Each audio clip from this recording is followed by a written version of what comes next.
ఇచ్చేయండి నా కుక్కర్. ఓటర్లకు చక్కర్. ఎవరైనా పోలింగ్ కి ముందు ఇంటింటికి తిరుగుతారు. కానీ ఖమ్మం జిల్లా అశ్వారావుపేటలో కాంగ్రెస్ అభ్యర్థి పోలింగ్ ముగిశాక ఇంటింటికి తిరిగాడు. మీరు నాకు ఓటు వేశారో లేదో అని అనుమానంగా ఉంది. నేనిచ్చిన కుక్కర్, పంచిన డబ్బులు నాకు తిరిగి ఇచ్చేయండి అంటూ భీష్మించి కూర్చున్నాడు.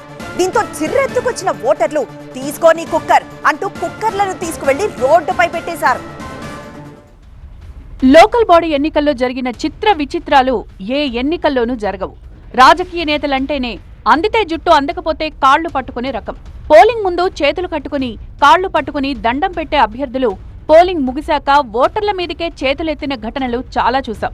అలాగే పోలింగ్ ముందు డబ్బులు, బహుమతులు పంచే అభ్యర్థులు పోలింగ్ ముగిశాక తమకు ఓటు వేయలేదని ఓటర్లను తిట్టిన వాళ్లను కూడా చూశాం.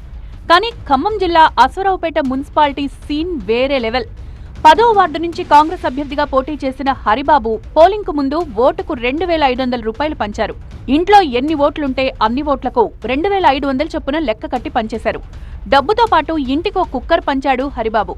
బుధవారం పోలింగ్ ముగిశాక హరిబాబుకు ఓడిపోతాననే అనుమానం వచ్చింది. ఎలాగో ఓడిపోతాం కదా, ఎన్నికల కోసం పెట్టిన ఖర్చును ఎలాగో రికవరీ చేయలేమనుకున్నారో ఏమో, ఓటర్లకు పంచిన డబ్బును, కుక్కర్లను తిరిగి తీసుకుంటున్నారు. ఓటర్ల ఇంటికి వెళ్లి, మీరు నాకు ఓటేయలేదు, నా కుక్కర్ నాకు ఇచ్చేయండి, నా డబ్బులు తిరిగి ఇచ్చేయండి అంటూ గొడవ పెట్టుకున్నారు హరిబాబు అండుకో. దీంతో హరిబాబుపై ఫైర్ అయ్యారు ఓటర్లు. కుక్కర్లు ఇవ్వమని మేము అడిగామా అని నిలదీశారు.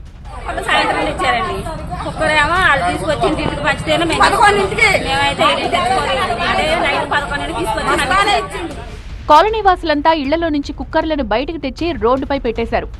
బాబు, హరిబాబు, నీకో నమస్కారం, తీసుకెళ్లు నీ కుక్కర్ అంటూ కౌంటర్ ఇచ్చారు. కాంగ్రెస్ అభ్యర్థి ఇచ్చిన డబ్బును కూడా వెనక్కి ఇచ్చేస్తామన్నారు ఓటర్లు.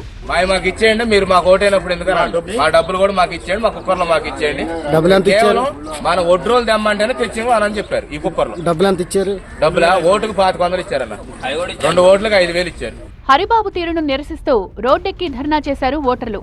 తాము ఆయనకే ఓటేశామని, కౌంటింగ్ కు ముందే ఓడిపోతామని భయపడి గొడవ పెట్టడం దేనికని మండిపడ్డారు.